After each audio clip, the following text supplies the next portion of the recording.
اور اس میں آپ کو ابھی پوائنٹس بتا دوں, آپ حیران رہ جائیں گے جو کچھ آج عدالت میں انکشافات ہوئے. اور اب عمران خان صاحب صرف القادر کیس میں اریسٹ ہیں, القادر کیس جسٹس ڈوگر نہیں لگا رہا, اور تحریک انصاف نے اب ہائی کورٹ جانا ہی چھوڑ دیا ہے. چل پور گئے میں, مزے میں ہے تحریک انصاف کی لیڈرشپ, بہت سکون میں M N As M P As اور ان کی جو لیڈرشپ ہے. M N As M P As کو خیر ان کو بعد میں آپ قصوروار ٹھہرائیں گے, پہلے تو آپ ان کی لیڈرشپ کو قصوروار ٹھہرائیں گے کہ جن کو روز جا کے وہاں پہ دھرنا دینا چاہیے تھا اسلام آباد ہائی کورٹ کے اندر اور باہر جسٹس ڈوگر, اور جن کو یہ معاملہ سپریم کورٹ لے کے جانا چاہیے تھا, نہ وہ یہ معاملہ سپریم کورٹ لے کر جا رہے ہیں کہ جسٹس ڈوگر یہ کر رہے ہیں, نہ وہ اب ہائی کورٹ جاتے ہیں, نہ عمران خان صاحب کے ساتھ ہونے والے ظلم اور جو ان کے ساتھ بربریت ہو رہی ہے, جو بشرا بی بی کے ساتھ سلوک ہو رہا ہے, نہ اس ظلم کے اوپر کوئی پیٹیشن اسلام آباد کورٹ لے کر جا رہے ہیں, نہ ملاقاتوں پہ پابندی کے خلاف جو پیٹیشن ہے اس کو فالو کر رہے ہیں, نہ یہ معاملات سپریم کورٹ لے کر جا رہے ہیں. بڑے سوالات ہیں تحریک انصاف کی لیڈرشپ پر. اور پھر ان کو تکلیف ہے کہ محمود خان چکزئی کو کیوں عمران خان اپوزیشن لیڈر بنا رہا ہے. چابی والے کھلونے ہیں نا, پھر چابی والے کھلونے چابی تو نہیں لے سکیں گے محمود خان چکزئی کے ہوتے ہوئے, اس دلیر اور بہادر بندے کے ہوتے ہوئے جو عمران خان کے ساتھ ڈٹ کے کھڑا ہوا ہے. تو اب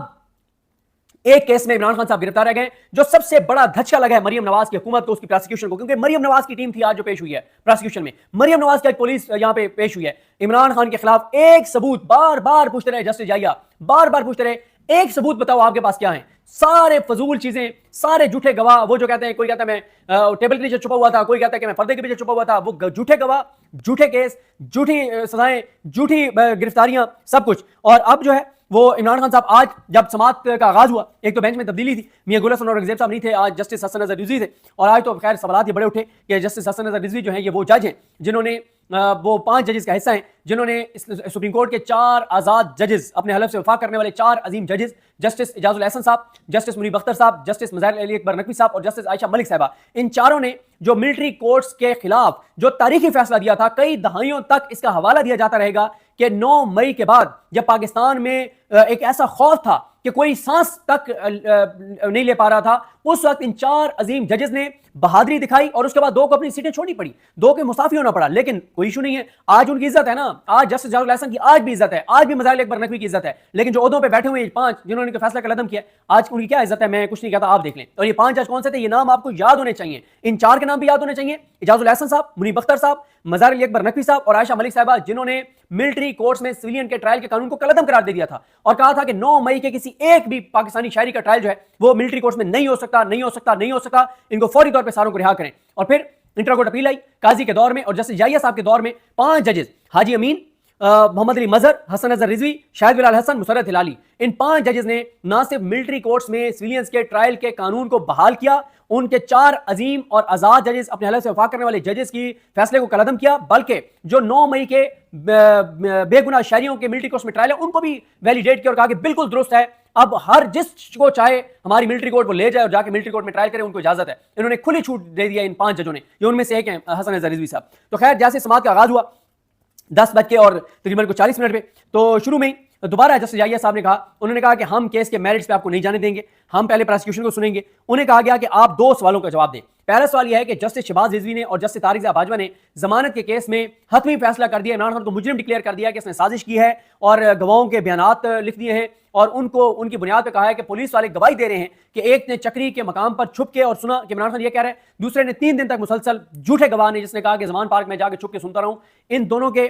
جو بیانات بھی وہاں پہ فیصلے میں لکھ دیے اور ثابت کر دیا جسٹس شہباز رضوی نے اور طارق باجوہ نے کہ عمران خان جو ہے وہ مرکزی کردار ہے, ماسٹر مائنڈ ہے 9 مئی کا, اور کئی لوگوں کی جانیں گئی ہیں, حالانکہ یہ بھی جھوٹ ہے, ایک بندے کی جان, ایک سیکورٹی اہلکار کی اس میں جان نہیں گئی تھی 9 مئی میں. تو انہوں نے کہا کہ ایک تو ہم اس سوال کا جواب دیں ذوالفقار عباس نقوی صاحب کہ کیا جسٹس شہباز رضوی اور طارق باجوہ کو یہ ساری چیزیں لکھنی چاہیے تھی, کیا ان کو ڈیفینیٹ جو ڈیسیژن ہے وہ اس میں دے دینا چاہیے تھا. دوسرا یہ ہے کہ رول آف کنسسٹنسی ایک ہے کہ اگر ایک ہی پوائنٹ کے اوپر عدالتی فیصلے موجود ہوں تو پھر آپ ان سے کیسے متضاد فیصلہ دے سکتے ہیں. انہوں نے کہا کہ 3 لوگوں کے, اعجاز چودھری صاحب, شیخ امتیاز صاحب اور حافظ فرد صاحب, ان تینوں کی ضمانتیں کانسپیریسی, سازش کے الزام میں ان تینوں کی ضمانتیں ہو چکی ہیں. تو آپ بتائیں کہ عمران خان کی ضمانت کیسے مسترد ہو سکتی ہے. نقوی صاحب جناب, نقوی صاحب نے کہا کہ انہوں نے ایک تو مانا کہ انہوں نے ایکسیس کیا, ان کو نہیں کرنا چاہیے تھا, لیکن کیونکہ انہوں نے کر لیا ہے, لیکن کوئی مسئلہ نہیں ہے کیونکہ ٹینٹیٹیو نوعیت کی ہوتی ہیں اس کی جو آبزرویشنز ہوتی ہیں بیل میں, تو وہ ٹرائل کو جو ہے وہ کوئی اس میں اثر انداز نہیں ہوں گی. اور پھر اس کے بعد شفیع صدیقی صاحب نے کہا, جب انہوں نے ایک کیس کا حوالہ دیا کہ ضمانت کے اوپر سپریم کورٹ نے ایک فارمیٹ بتا دیا ہوا ہے 2014 میں,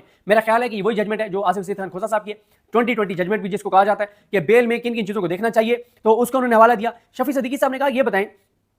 کہ ان دو ججز کا جو فیصلہ ہے لاہور ہائی کورٹ کے، کیا انہوں نے سپریم کورٹ کے فیصلوں میں جو گائیڈ لائنز ہیں، جو فارمیٹ ہے، کیا اس کو فالو کیا ہے؟ پھر اس کے بعد انہوں نے ذوالفقار عباس نقوی صاحب کہتے رہے جناب کہ دیکھیں جی ایک 1996 کا فیصلہ نکال لائے کہ جی ٹینٹیٹیو نوعیت کی ہوتی ہیں، تو اگر کوئی چیز انہوں نے ایکسیس کر بھی دی ہے، لکھ بھی دیا ہے، تو نیچے ٹرائل میں اثر انداز نہیں ہوگی، ٹرائل انڈیپینڈنٹ چلے گا۔ اس کے بعد انہوں نے